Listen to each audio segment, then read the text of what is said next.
Once the burnout comes, then not only will the fee earning drop, it will just drop off the face of the earth, because you'll then have people on sick leave, you'll have people exiting, you'll have a whole raft of problems. And then the problem, of course, is not just that you lose people, but it's really hard to recruit them as well. Sahar Farooqi has been a barrister for nearly 15 years, specializing in international disputes, having worked at international law firms as a partner, pioneering and co-founding a model that bridges the gap between the bar and solicitors' firms. Because we all know, I think by now, the law firms that have this reputation, or even departments within firms that have that reputation, and it's quite hard to recruit. A month or two later, you see 7 people exiting the business who you can put 2 and 2 together and work out that they've been involved in this high pressure environment for a long period of time.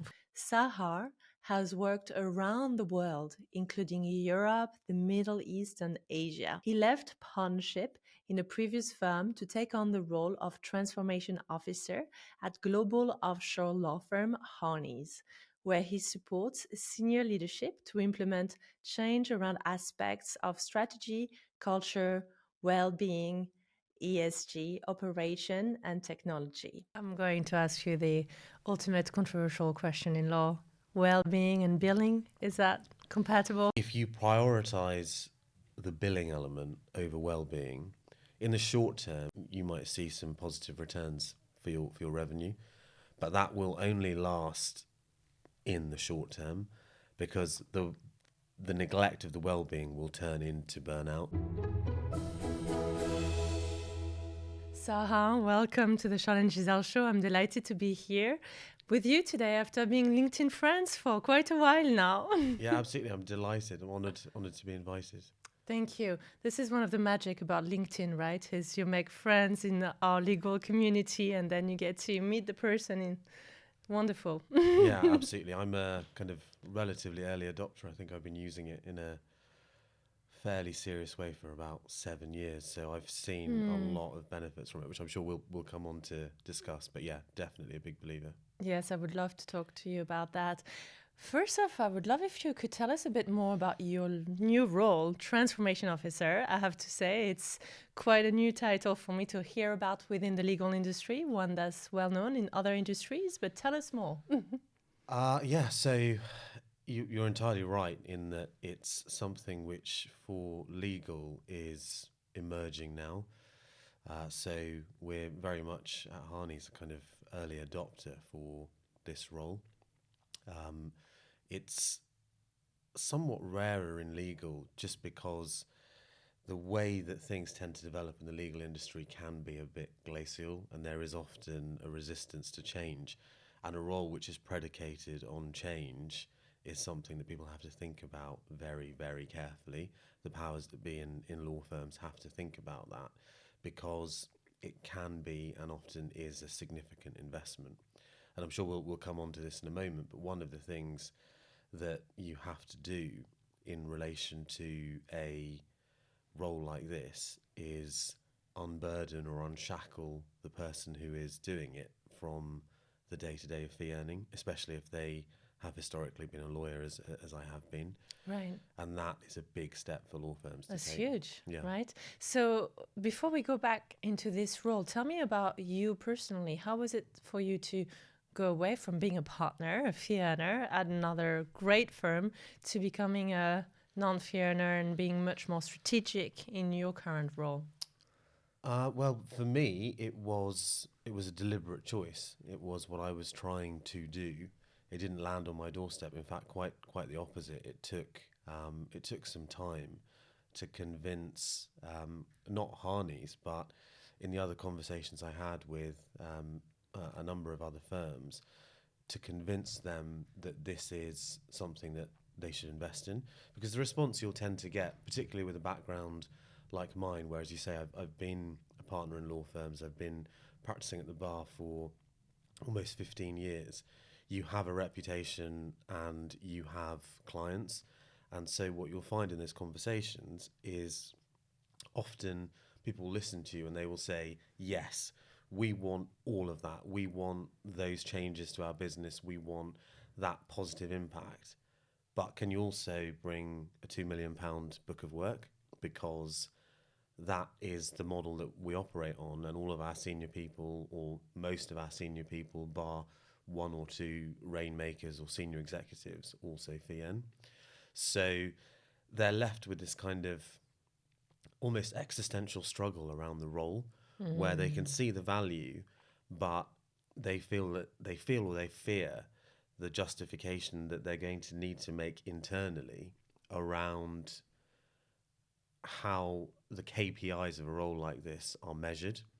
Because if it's not fees, then what is it? Right. And of course, it's the change itself, or the changes, depending on how that's structured, which I'm sure we'll talk about shortly. But you have a mindset within law firms generally where the value is derived from those fees, and otherwise you're a direct cost. So it becomes a challenging conversation for them internally, even if they want to do it. So let's pretend for a moment that we haven't been LinkedIn friends for years, that I know nothing about you or about your current role or your current firm. How would you summarize your job at the moment in a executive summary kind of way? So fundamentally, it's about looking at aspects of the business where the global managing partner and the executive board can recognize that they want to make positive changes. Right. That can span a whole different host of things. So it might be the overall strategy of the business in relation to things like growth. So new jurisdictions, for example, where the firm might be interested in opening an office where it historically hasn't had a presence. Looking at that, that's obviously sort of transformative change. Another big part of my role is in relation to culture. Now, culture is something which is very difficult to pin down in terms of what it actually means, but it's one of those things that's a bit like gravity. You know it's there, and it can impact you differently, just like gravity, depending on what you're doing and how you're moving. So culture is something that all businesses, not just law firms, have to get a grip on and understand.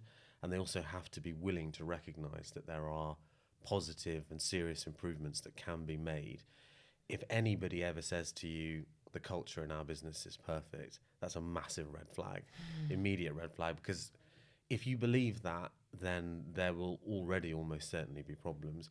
You have to commit to believing that you're never going to be perfect, because we're all human beings and culture comes from the human element. So that's another facet of it. And then obviously in relation to tech, which is incredibly important, again, not just in legal, but across the sphere of what is going on in the world with adoption and adaptation of various functions of AI. And within culture, which is such a large umbrella term, you have well-being, of course. Absolutely, yeah. So I work very closely with our CPO on aspects of well-being, and then equality, diversity and inclusion, and ESG. And you have to recognize that all of those things are kind of intertwined. So culture is an umbrella term which encompasses so many things about the health and pulse of a business and its people, but within that inevitably has to be strong commitments to ED&I principles and to ESG, and how those things form your culture. Without those, your culture is going to struggle. And what does well-being in law mean to you? I know that's such Well, that's a tough one, but I would say part of the problem is the second part of that question. It's not well-being in law, it's well-being full stop. Well-being isn't defined by an industry. No industry has a monopoly on it. Each industry will have its kind of unique pressure points. And actually, if you take professional services as a whole, there are similarities in terms of where the pressure points tend to arise for well-being. But there are so many neat ways in which it's described. But I think the one that probably transcends where you work or how you work is how do your people feel about the fact that they're going back to work on a Sunday evening. That feeling in their stomach, are they happy and excited, motivated? Are they absolutely deflated, dreading it? Or more likely and more commonly, somewhere in between? That is often a kind of indication of where the well-being journey is beginning, because most people's mind will begin to turn back to work on a Sunday, and if it's not at all because they've been working all weekend, then that obviously in itself is a problem too. Today is quite a special episode because it is our 60th episode's release. I can't quite believe how quickly time flies and how successful the show has been so far and how quickly it has grown. And I want to take a moment to really say thank you for listening and tapping in every Wednesday. I'm so grateful for your loyalty, and I'm really grateful for all your feedback. The show's success is very much dependent on you, our listeners, so I want to thank you once again. And if you haven't already done so, and if you love the show, I would love to invite you to leave us a review, feedback, and a rating on your favorite podcast player. It really helps us to have the best guest and have the best conversation for you to get the greatest insights every Wednesday. Of course. Now, I'm going to ask you the ultimate controversial question in law. Well-being and billing, is that compatible? Well, it can be, and it has to be. It's a question of how much the well-being element is accommodated. When the pressures become so much that well-being is cast out of the window, be that in relation to a big transaction or a big piece of litigation or whatever it might be, that's where you end up in situations where the well-being is compromised for the billing. And although, we've seen this time and time again, studies show it again, and firms have all of these issues in relation to when they've seen burnout. If you prioritize the billing element over well-being, in the short term, you might see some positive returns for your revenue, but that will only last in the short term, because the neglect of the well-being will turn into burnout. And once the burnout comes, then not only will the fee earning drop, it will just drop off the face of the earth, because you'll then have people on sick leave, you'll have people exiting, you'll have a whole raft of problems. So I often say that you have to remember, because sometimes people say, well, we've seen that, it's peaks and troughs, and so people push through those periods. And I think that's quite naive, because yes, they may have pushed through that period, they may have closed that deal, they may have successfully finished that piece of litigation, but the cumulative effect is what you have to look out for, because you might get away with it on one deal or the second deal, but the third one or the fourth one is when suddenly at a pivotal moment you're going to lose people. Of course. And then the problem, of course, is not just that you lose people, but it's really hard to recruit them as well. Yeah, absolutely. There is a reputational cost, because we all know, I think by now, the law firms that have this reputation, or even departments within firms that have that reputation, and it's quite hard to recruit. Yeah, I've seen that before. We won't go into names, but you can have situations where a firm is very public about a big piece of work that it's done, because obviously that's been successful, and they want, understandably, entirely rightly, they want the market and the world and existing clients and prospective clients to know this is the quality and level of work that we're doing. And then a month or two later, you see 7 people exiting the business who you can put 2 and 2 together and work out that they've been involved in this high pressure environment for a long period of time. Of course. So it does have that cause and effect sometimes, if the business does not invest in or recognize the central importance of well-being. Well, one thing that I greatly admire about you is how communicative you are about your own well-being journey. I love waking up to a post from you being at the gym and lifting weights, and it just not only feels very authentic, but you are really walking the talk. Can you tell us more about that? And was that always there for you, or did you have to learn the importance in your personal journey? How did you develop that instinct for well-being? I think through difficult lessons. Inevitably, we tend to, especially in the earlier part of our careers, really push ourselves because we want to impress, and you neglect your well-being entirely for the sake of progress. Or if you really thought about it in that mindset, you kind of tell yourself, actually, this is me investing in my future well-being. You know, the thing that people love to say, you hear, it's almost kind of, it's trite, but it's actually toxic. The expression, "I'll sleep when I'm dead." I mean, that is used sometimes as a kind of moniker of like, you know, I'm not going to rest because there's no point in that. Rest will come literally at death. But what is the point of that?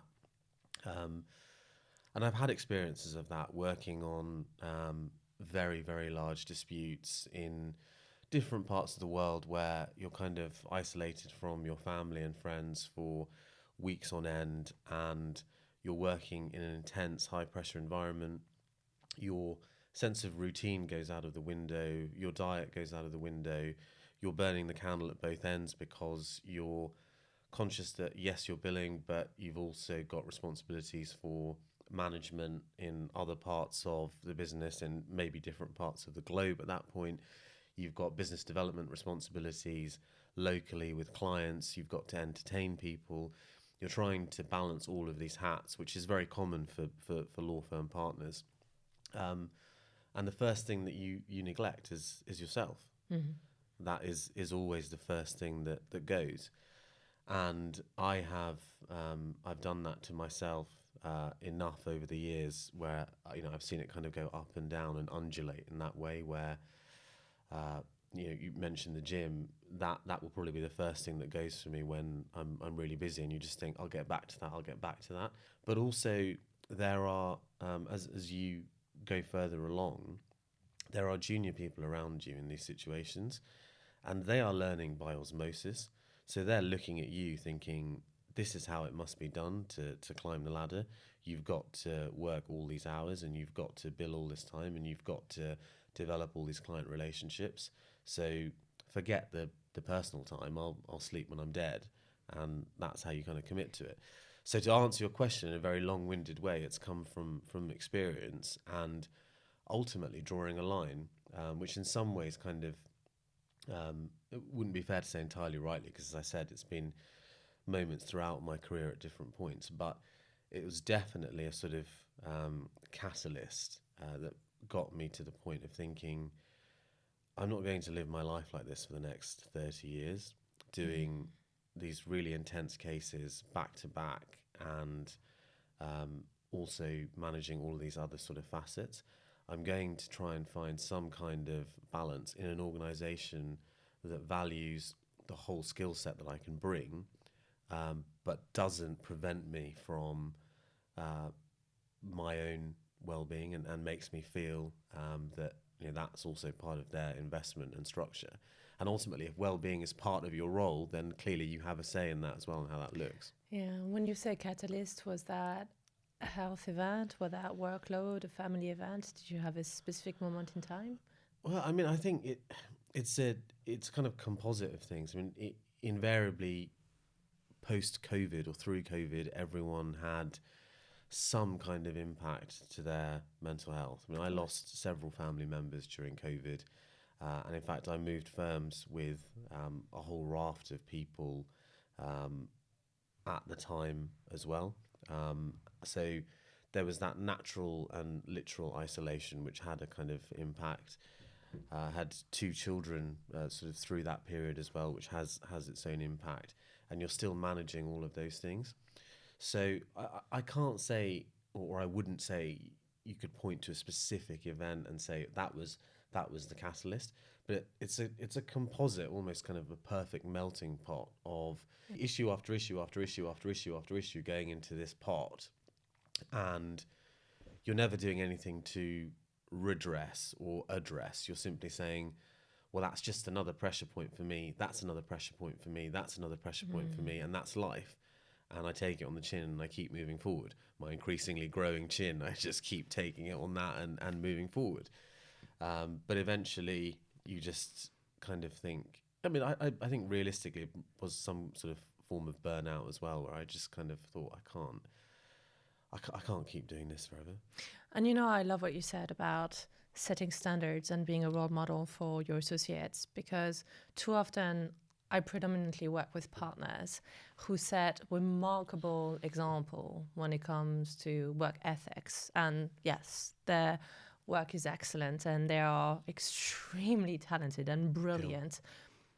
But when I ask them in a way that is perhaps just pushing a little bit their ideal version of success, would you say that there is a mismatch between your professional standard and your personal life value standard, or your health standard, be it physical or mental, or even how you evaluate your relationship standard with your family? There is such a wide gap between professional excellence and even health deterioration, whereby sometimes even health is not at all measured. It always surprises me when a partner sits down with their associate and goes through their KPI, the performance they're building, the targets, but they don't ever just check in. How is the person doing? That to me is sort of missing a huge piece of the puzzle. Well, I mean, that's an excellent question. It's a big question, and one that I think people don't necessarily think about. There's a number of elements to it. One is heavily EQ based, I think. Sure. It's for me, part of ADHD is also linked to oversharing, and a lot of that stems from I mean, people with ADHD often have fairly high EQ. So for me, that's never really been a problem with my associates, and some of them remain some of my best friends today. However, our careers have moved on. So I have always kind of naturally had that element, but because of the nature and pressure of those sorts of roles, I've also ended up trying to say to them, don't do as I do as I say, which is obviously not a good thing to be saying anyway, but it stems from wanting to protect them because they're seeing you basically on the path to burnout. And I think when it comes to that sort of that balance, it's quite difficult to motivate people appropriately, but divorce yourself as an example. And that's one of the things that we're really good at Harneys. And do you think that we're behind? By we, I mean the legal industry overall. I'm not at all talking about your firm because I know you're really pioneering in that domain. But as an industry, do you think law is behind compared to where tech is, for example, when it comes to well-being? I think the answer has to be yes. I think you would struggle with a straight face to say, no, we're not behind. If you use that comparator, tech as an industry, tech is much newer than legal. I mean, the legal system has been around for the best part. I mean, in its current form, the bar, for example, has been around for over 800 years. And a lot of the changes and positive changes that we've seen in the legal industry are now a product of the last 40 years.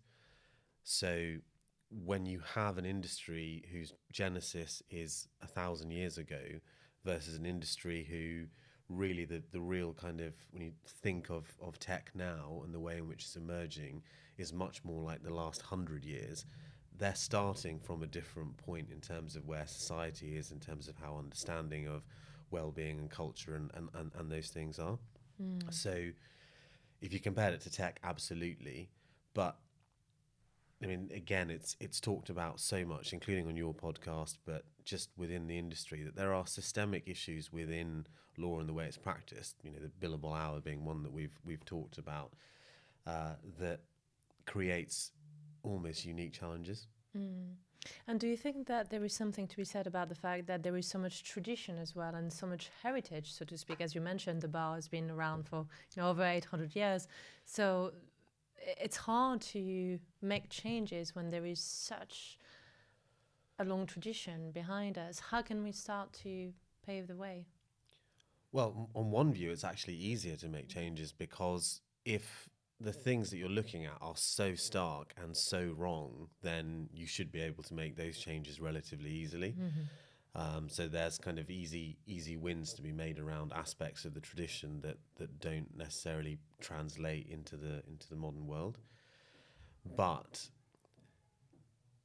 within the industry, there is frequently resistance to change because people fear the impact of that change in terms of what it will do to revenue and the structure of the business. So, there are so many big platforms, AI-powered platforms out there now that look at things like case management, and case management and the data that's available to law firms is a huge issue, especially in larger law firms, because often they've been using the same platforms for decades and they are out of date. But when those conversations begin, you often find the resistance because people think, well, I can see what's out there now and I can see how awesome it would be for us to have that, but the disruption to our current caseload and how that's going to work is a real cause for concern. And so when I talk to businesses on the tech side who do these types of things, it's obviously a huge part of their mandate and operation to obviate all of those risks because it's seen as a business risk. But those things create fear around the change, but also sometimes prevent the discussion because people just kick the can down the road and they say, look, it's still working now. Yes, it's not ideal, but let's just review this at Q3 2027 because right now we don't want to make those sorts of changes. And the problem with that is that if you do it in 2027, the benefits won't start being realized until 2029. So really, you've got to bite the bullet and invest in the change now. I'm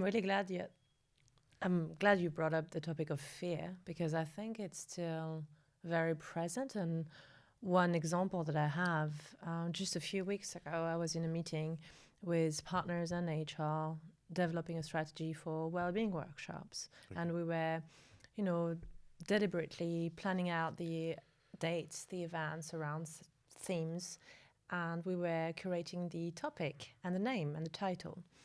And one of the partners said, oh, love the content, but we can't call the workshop burnout prevention. Because if we call it that, we are potentially admitting that that's a problem at the firm. And I was quite intrigued by that reaction. Very supportive partner, very engaged, very bought into the wellbeing initiative, but very specifically said, call it whatever else, peak performance, sustaining well-being, but we can't have the word burnout in a workshop in this firm. What are your thoughts?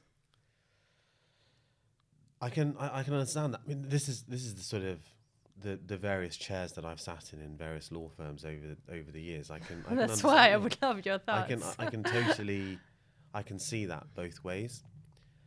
I think what's lacking there is a sense of courage, though, because you have to own that word. It's a difficult word. It's a dirty word, but you have to take ownership of it. And burnout prevention is not, incidentally, saying we have a history of burnout here and it's something that happens. It's a recognition that it happens not just in our industry, but around the world in all sorts of different organizations and businesses. And we want to prevent it happening here because we're investing in this. So I think there's a degree of courage that you need around owning that sort of phraseology. You can't be scared of it. And also that word is important as a signal to other people because other people see that in the press, they see it on social media, they hear it in therapy sessions, and they're obviously aware of it. So that's what they're going to look out for. If you call it peak performance, they might think, I don't need another performance management thing in my life. So sure. I think that's slightly lacking in courage and maybe slightly short-sighted. I also think that if you don't see it on your well-being program, that's fine, but you may see it on their sickness leave. Yeah, absolutely. Right? Yeah. Because I see dozens of sick leave from my clients and it's burnout this, or sometimes it's called stress at work or chronic anxiety. I mean, we can call it different things. It's burnout. So, okay, you don't want it on your well-being program, but do you want it on your HR email when you receive the attachment and your associates have burnt out? That's the real question, right? Yeah. And I mean, I've been signed off with stress before in my career, and some of the events that trigger that stem from the fact that people are actually just sending emails or complying with a policy without thinking it through at all. So, for example, I had a situation where one of my cousins died. He was 28. Thank you. He was 28. He went to bed one night. He never woke up. So, obviously, very traumatic for the family. And I flew out to the States the next day after I heard. And I went through a process and discussions where I was on my way back. I still had my work phone with me, which is almost ridiculous now to say in hindsight. But I went through processes and I was receiving communications saying the authorised absences for bereavement are for direct family. This isn't direct family as far as we understand. So this is now an unauthorised absence. It's unpaid leave, and you're sat there, surrounded by grieving family, and yourself grieving and lost, and you're thinking, how dare you say that to me now? Now, later on, you kind of rationalise it, or you manage to rationalise it, because you say to yourself, well, actually, this is just the policy, and they're following the letter of the policy, which has to be applied evenly. But if that is what's going on, then it takes someone in leadership to say, there's a problem with this policy because it lacks compassion, and we've got somebody here who works for us and is very loyal and dedicated and is going through a difficult time. So we're going to make an exception here, and to make sure that it's continued, to make sure it continues to be fair after this, we're going to review the policy, because this sort of stuff shouldn't happen. So I think sometimes there is just a lack of almost common sense or compassion that's applied to these things. And with that in mind, you have to have a sort of one eye on and continue to review your policies to see whether or not they actually work or whether they need to change. And definitely, and that's part of being inclusive as well, right? Because immediate family member doesn't mean the same thing for everyone. Yeah. And actually that can be quite a non-inclusive policy in many respects. Absolutely. I mean, that I suppose, as an illustration, is something that most likely stems from a kind of business risk perspective, and saying, look, we're going to limit this. You can imagine people sat around drafting the policy and saying, well, if we don't say direct family members, we don't define that as spouse or parent or child, then someone's going to say, oh, my XYZ relative who I've never seen before has died and I need 3 months off for that. So we have to have some kind of restriction or limitation. They will have that sense of proportionality. But again, each one of those things is different. The loss of a parent, for example, who's very elderly, sort of in their 90s and has been in sickness for a long period of time, is still traumatic for anyone. But it's a process which is more immediately capable of rationalization by most people on the basis of that is the natural course of life, and that's what happens. When, for example, it's not a direct family member, but it's a sudden death at a young age, there's a kind of a big trigger and trauma involved in that, where a lot of the opening period of what's going on is just shock. And to say, I mean, why would you want somebody at work who is in that state? You wouldn't want them to be sat around dealing with clients, dealing with other people. You would want them to be processing that. So that's where I say, again, I think it's one of these things where just a lack of common sense or compassion around those things causes things like that. And this is obviously, years ago. So I've been through that process. But I remember after that getting myself signed off because it was too much. And what you've mentioned here is, you would not want the employee working, and it's important to highlight that, because otherwise we get confused between being present at work and being performant at work.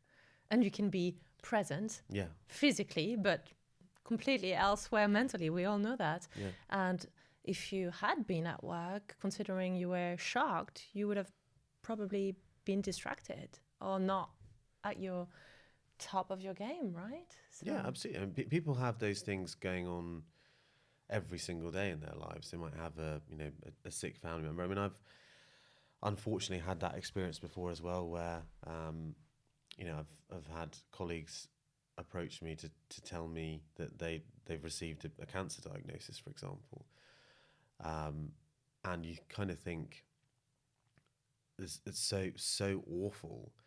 You're sat opposite a table from someone telling you that information. You're trying to process it and how brave they're being.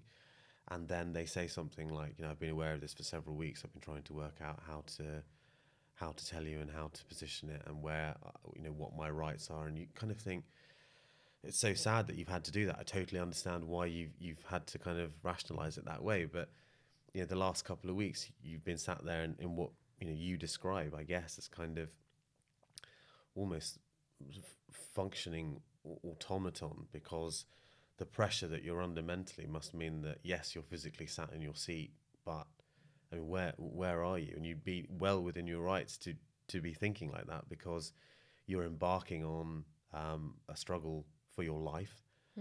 And so being here is kind of almost neither here nor there. There's something which is much more important. So what would be your advice for partners listening, or maybe members of the HR team that do want to play their role in being their own version of a transformation officer, even though they may not have your official job title, but they are listening to you right now and they're thinking, right, I do want to develop my EQ, I do want to care for my people. What could they do from tomorrow onward? Well, the first thing I'd say, and I think it's important, because maybe thus far it sounded like there's a lot of doom and gloom, and there is for reasons that make sense. But there is also a lot of positivity and a lot of willingness out there as well. There are people who really do care. There are a lot of law firms, even the biggest law firms, they do care about their people, and they are investing in this. So that is positive and important to recognise. In terms of what they can do, I think really a lot of it comes back to EQ, to cultural intelligence, and understanding that their workforce is comprised of people who come from different backgrounds. And as a result of that, everyone has their own unique set of pressures. You cannot, with the best will in the world, draft a policy that specifically accommodates every single individual. That's unrealistic. But you do need to have a much more holistic approach to your policies and try and put yourself in the position of, a representative proportion of each one of the groups who work for you, and say, look, if we try and do that with some empathy, with some EQ, with some IQ, and we look at this policy and we say, this doesn't work because we can envisage 9 different scenarios in which this will become a problem, or this might result in somebody burning out, or this might result in somebody leaving the business, or this might result in someone suing us, then it's something that has to change. And having that foresight, which is fueled by empathy and a genuine desire, is something that I think is so important. Part of the problem is the next step, because to answer the question that you've just asked, those people listening might well agree with everything I've just said, but they might be coming off their chair saying, yes, of course I agree with that, but the problem is no one will listen. Sure. And that is where then it falls to the senior leadership.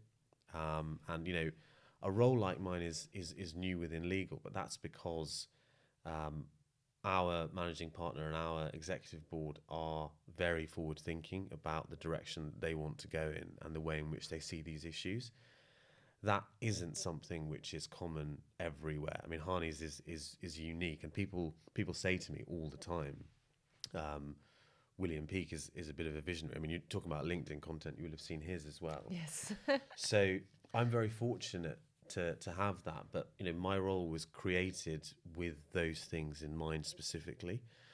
So I think other leaders and people in leadership positions have to create an environment where they empower those other partners or other HR professionals or whoever it may be to be able to raise these things, create an environment where that is comfortable and that they will be listened to, not just simply that they can express it, but say, yes, that's important. That creates an issue that we need to address, or that creates actually even a business risk issue that we need to address, and then actually show them that you're willing to invest in those changes. And a big part of that well-being and cultural umbrella is also neurodiversity. And I know you are a well-being champion in that domain. I would love for you to tell us a bit more about how important it is to build more awareness, to be more inclusive, and specifically if we could cover ADHD, I would really love your take on it. So I mean, it's hugely important. Again, it's one of the things that kind of has emerged more, I would say, probably in the last 20 years in terms of understanding it. Because I think historically what's happened is that if somebody is neurodiverse, then you will tend to just get people saying they're a bit weird. And that's just kind of how it's always been. It's only been actually with an increase in diagnosis, with an increase in kind of wider societal understanding that these things have started to be properly addressed, and then recognizing that it makes up a significant proportion of your workforce because it's something that affects a significant proportion of the population. So you have to have policies in place for it. You have to reflect that diversity within your workforce and be ready for it. I think with ADHD, the reality is that people are still learning so much about it in terms of how it impacts them themselves, because the manifestations for something like ADHD can vary so much that the individual is learning and the organization is learning. And there is also a very well documented problem in this country with diagnosis, because on the NHS, the waiting lists for an ADHD diagnosis can stretch to years. Yes. So you can be sat there categorically certain that you have ADHD or some other neurodiversity, but you're just waiting for that. And so that might preclude you from getting assistance or accommodation at work because you don't yet have that in your hand. Those sorts of things are also very important and relevant to factor in, so that the policies that you create are actually much more encompassing and provide that latitude and that acceptance of people who may not yet have a piece of paper but are obviously struggling with these things. What would you say to a senior associate or a partner who has been diagnosed but is really feeling on the fence about disclosing it to the law firm by fear of judgment or reputation or anything like that? I mean, that's a really tough one, and that's a personal choice. I mean, people say to me, I'm very brave. How does that make you feel? Because I talk about it. I don't see it as bravery, but I guess maybe I've never really thought that I would be judged for it. So it was never a question for you whether or not you would. Well, I guess I don't care for the opinion of people that would judge it. So I mean that judgment doesn't affect me. And although I think technically it is classified as a disability, I don't see it as a kind of impediment to my life. It creates certain dysfunctions which have existed since I was a boy. It's only now that I understand what those things were and why I was being told or taught in a certain way, or why I was labelled as lazy or rebellious or whatever it was because of that element. But I think it's a very personal thing, and a lot of people might not feel that way. I mean, I get DMs all the time from people who are diagnosed who say they don't feel comfortable talking about it. Unfortunately, I get DMs from people who are part of the LGBTQ community who don't feel able. I mean, that's obviously a well-documented thing, not fearing coming out. So there are people who are fully aware of who they are, but don't feel safe. And so if somebody asked me that, I think my response would have to be, that's a very sensitive personal decision for you to make, that I'm happy to talk to you about, and we can talk through some of the fears you have and the ramifications that you foresee or the things that you're worried about. But ultimately, it's your choice. And there are benefits the other side of it in terms of the support that you might get, and even, you know, on a state level, the support that you're entitled to. But once you cross that line, if you've done it significantly publicly, then you can't go back.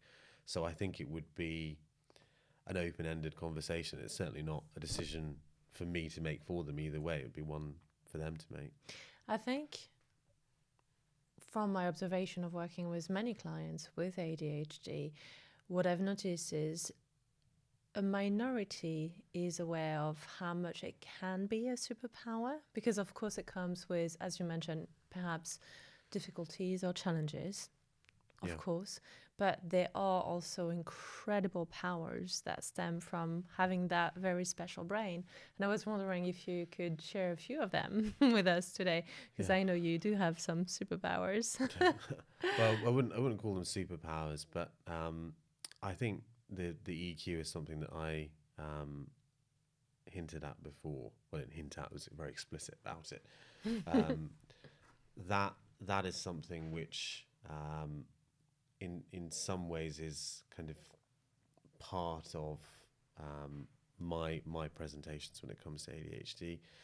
One of the other ones which is very common and particularly useful in a lawyer, and I've always found useful as a barrister, although I didn't know that's what was going on, is hyperfocus.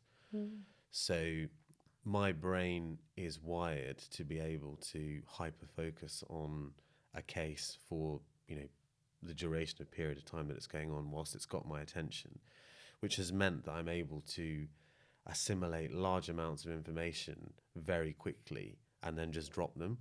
But that, you know, that comes at a cost. That comes at a deficit elsewhere in terms of the attention during the currency of my hyperfocus that I'm giving other things, which is why it's very common for people with ADHD to have, you know, a WhatsApp chat log with kind of 80 unread conversations, because you kind of forget other people exist unless they're in front of you. Or if you opened my laptop, you'd probably find about 60 open tabs in my browser going back 3 months, because I don't close them. I'm focused on one thing, and then I go on to the next one, the next one, the next one. And in fact, actually, if you went through some of those tabs, you'd probably find that I was halfway through a transaction or a bit of research or something that then, you know, I moved on to something else which became more relevant in the moment. So it's a balance, but there are aspects of it that are actually quite empowering. But it's once you get to grips with it that then you can kind of understand how it's presented throughout your life. I think prior to that, you just kind of shrug your shoulders and say that's who I am. That's the way that I am, and that is something that you go through life experiencing and worrying about. But after you have that clarity, you can look back, and there is a lot of affirmation involved in that as a process, because it explains so much about what's happened to you. What's the biggest lesson for you, or the biggest gift that ADHD has given you? I think for me, it was actually really about my childhood. So if you look at my my school reports, and I've posted some of those online periodically as well, my school reports will consistently say that I am easily distracted and lazy. And that's a strong word to use for a kid. Can I just say, Well, because yeah. from a clinical hypnotherapy standpoint, and I work with children, I know that can be very triggering for a child to be called lazy. How did you feel at the time? I just thought I was. Right. I mean, but that's not a helpful or resourceful state to believe in as a I child, mean, right? it's not. I mean, it's interesting because when I've posted those school reports before, you actually get a divergence of opinion, as you do with anything online. But you get people saying, this is awful, this is terrible, and including professionals like yourself saying that. And then you get people saying, I wish school reports were like this now, because look at what you've achieved. They were obviously motivating you. And I'm not sure if I buy into that. I was fortunate to go to a very good school, a fee-paid school, and the expectation and sort of pressures that they put on you were probably of a slightly different nature to the norm. Sure. And they're under almost commercial pressure, I suppose, to show parents what they're doing, and they're trying to build a whole child of kind of with all these extracurricular activities and everything as well. And if you don't fit the mold of what they're trying to do, and these are schools that have been around for hundreds and hundreds of years, that have Latin maxims as their motto and all of this stuff, they have a very rich history. Their response is, you don't fit into this because you're deliberately resisting it, you're being obtuse, you're lazy, and we will work that out of you because that's what we do as a system, that's what we provide. But unfortunately, if you have that sort of condition, it can't be worked out of you. It's just who you are. I was lucky in the sense that I was still achieving anyway. So the teachers kind of threw their hands up, because they can criticize you all you like and say you're lazy, but if you're still getting an A grade at the end, it's kind of like, well, what difference does it make? We can't motivate this boy, but he's still achieving, so we've ticked the box, and in a couple of years he'll be out of our doors and someone else's problem. So I think for me, looking back on that, it does explain all of that, because to come back to your point, the reality is that I internalized that belief, and that had much more damaging impacts on me probably when I got to university and in the years kind of immediately beyond that, because then when I was on my own, sort of outside of that formal type of education, I had accepted that that's who I was, and accepted that I had those traits, and without any kind of understanding of it, it becomes like a self-fulfilling prophecy. Yes. So if there's an underlying condition, it exacerbates it, and actually you convince yourself that you're not going to do something because you're lazy. That's your reason not to do something, as opposed to the fact that actually you probably would have done that. Oh, completely. And it's the number one word that I work on and work with when I do timeline therapy. So typically when I have clients that have a recent ADHD diagnosis and we go through potential events that have triggered any lowering of self-esteem at any point in their life, it usually stems from an event that happened between the age of 0 to 7, and it very often relates to the first time they've been called lazy, or they felt lazy. But a child would only ever feel lazy if they heard the term lazy. Yeah. Because you wouldn't know what lazy is unless you've been called that. So every time I have to go and undo that work from other teachers and go to that specific trigger in time and do the timeline therapy from that point onward. So I'm particularly passionate about that word because I know the psychological impact it has. No, of course, it's hugely important, and I think probably quite damaging. Well, thank you for sharing. I really appreciate how candid you were. I would love to move on to a slightly different topic, but perhaps quite related to how incredibly active you are on social media and how it has become a part of your legal reputation as well. I'll go as far as saying that I remember you being really open about going from one role to another, and I remember reading your post. I would say are still quite uncommon. You definitely stand out. I don't see many people being quite as open as what you are on socials. I love that about you, but I would love if you could tell us more about, was that a very intentional decision, a moment in time when you decided to make this a part of your reputation? Tell us more. So the real starting point for it was at one of the first law firms I worked at. I was doing some work that I was based in London at the time, but subsequent to that, I was working all over the world really. And some of the things I was doing, the partners were saying, this is really, really good.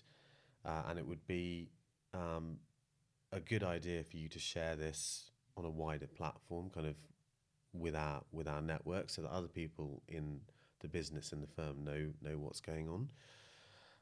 And at the time, that firm was using a platform called Yammer, which is now called Viva Engage. And that's effectively an internal LinkedIn, internal to organizations. So lots of law firms, lots of businesses use that. It works in exactly the same way. So you post something and, a colleague in Sao Paulo or a colleague in Sydney can see what you've written and engage with it.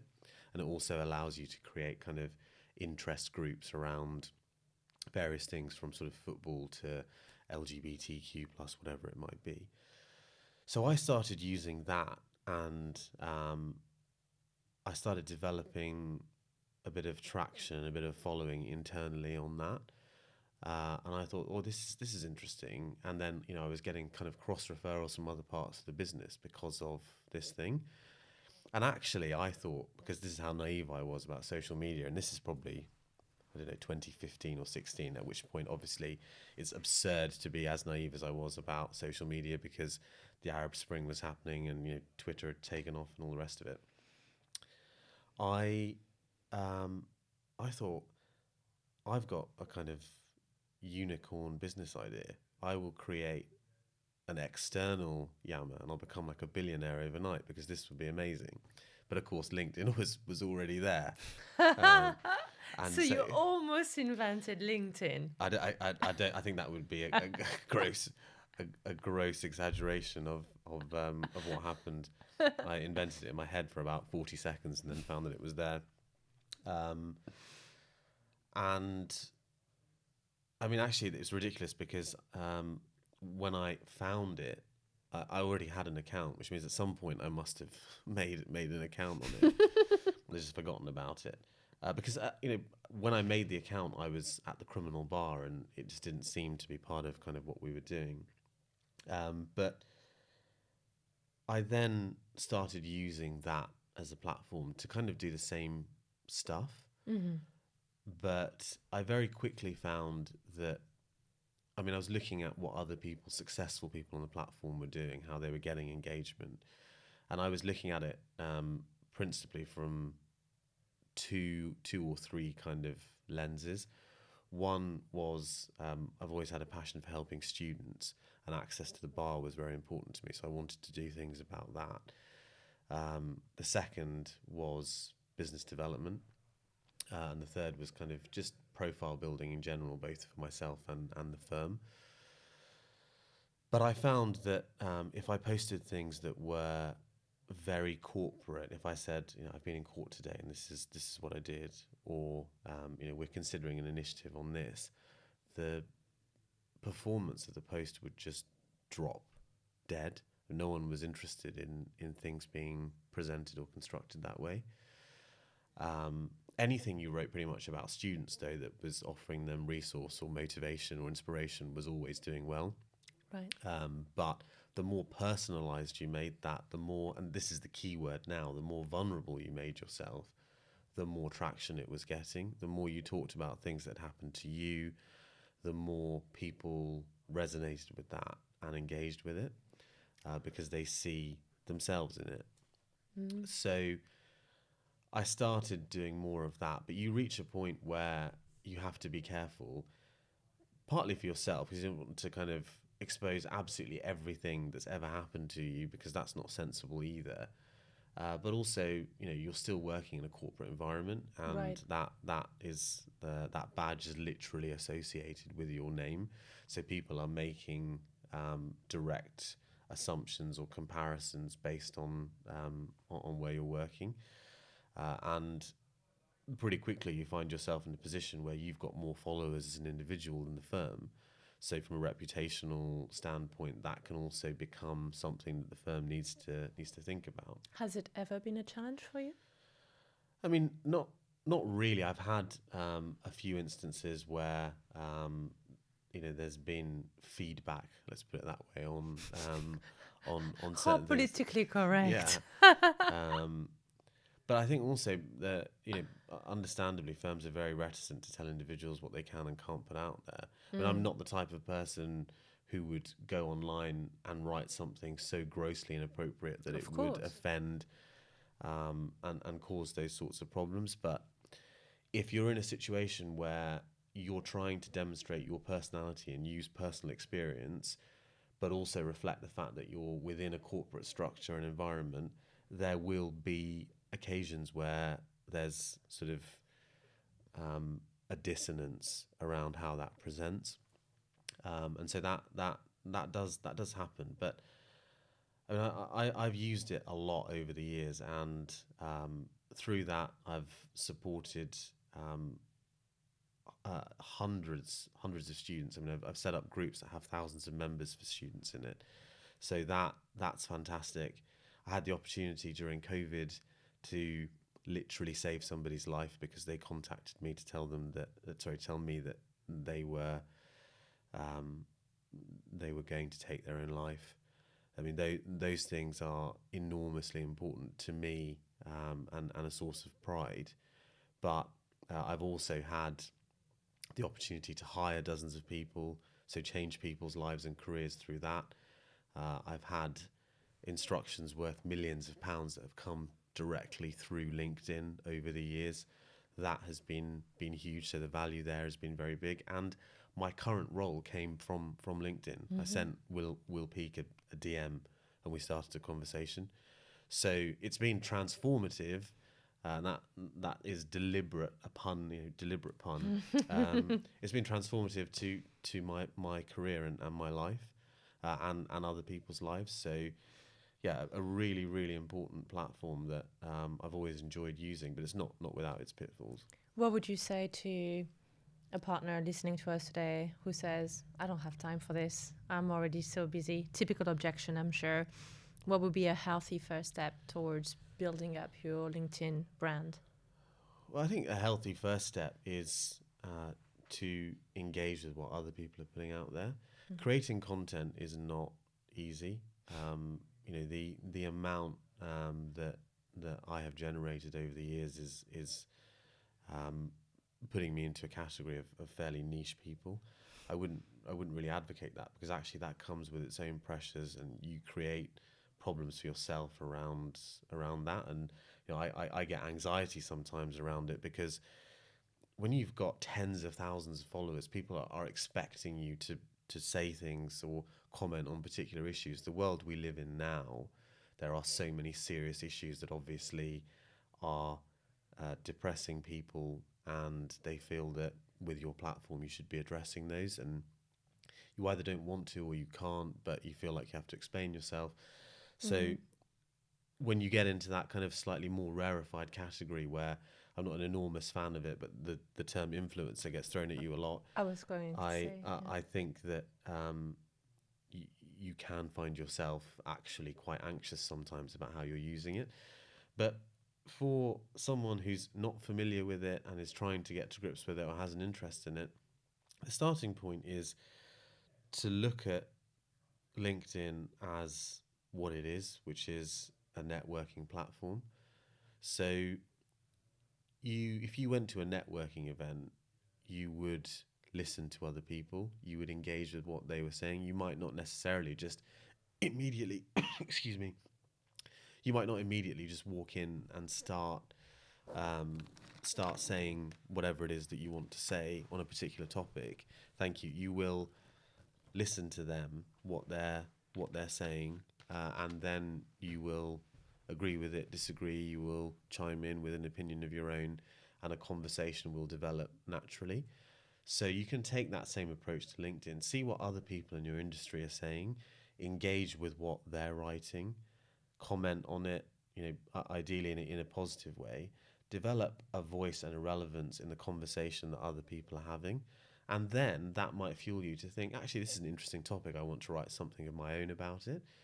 But you don't have to go gung-ho and just start posting, immediately off the top of your head, because that isn't going to work. And I think also people notice if you're the type of person who, again, I've written posts on this particular theme, but again, if we approach it as LinkedIn is a networking event, you don't go to a networking event, walk into the middle of it, stand on the table and shout, "I'm delighted to announce I've been promoted," then just walk straight out of the door and not come back to the same event for 3 years, at which point you will just do exactly the same thing again. I mean, that's crazy. You're not going to develop a network or have relationships with people that way. So I don't think that's appropriate. And the second or third time you do that, people will just turn their back when you stand up on the table, because they'll think this person doesn't add anything. They're just here to occasionally shout about themselves and not participate. So you want to have that relevance anyway, even if you don't feel comfortable generating the content. You want to be relevant to the wider industry and the conversations that are going on. I'm smiling because most of the partners that I work with who agree to make a post for the first time, perhaps, it would be accolade related, award related, or something to do with a photo of them achieving something on behalf of the firm or getting that award. And those are great. But going back to your point, if that's all you're posting about, is that going to help your community? Well, I think it can't be all that you're posting about. Obviously, it can be periodically what you post about, but if it's the only thing you post about, then it's not. And I mean, the analogy I use is apt for that. You have to broaden your horizons a little bit and recognize that there is more going on. And also, that's not what defines you. It's not solely what defines you as an individual, or you as a practitioner, or you as a partner, that you've achieved these awards. Everyone is more than those bits of paper and those trophies. So there is much more to be said than just that. Thank you, Sahar. This was a very insightful conversation. I've enjoyed every minute of it. I'm so grateful for your time, and looking forward to continuing to network with you on LinkedIn and many other ways, I'm sure. Absolutely. Likewise. It's been a real pleasure. I mean, just to talk some of those things through was really fascinating for me as well. So thank you so much for having me. Thank you. Thank you for spending your time with me today and listening to this episode. Remember to subscribe so that you can receive weekly updates. And if today's message resonated with you, please remember to share it with a friend, a colleague, or a loved one who could really benefit from this episode.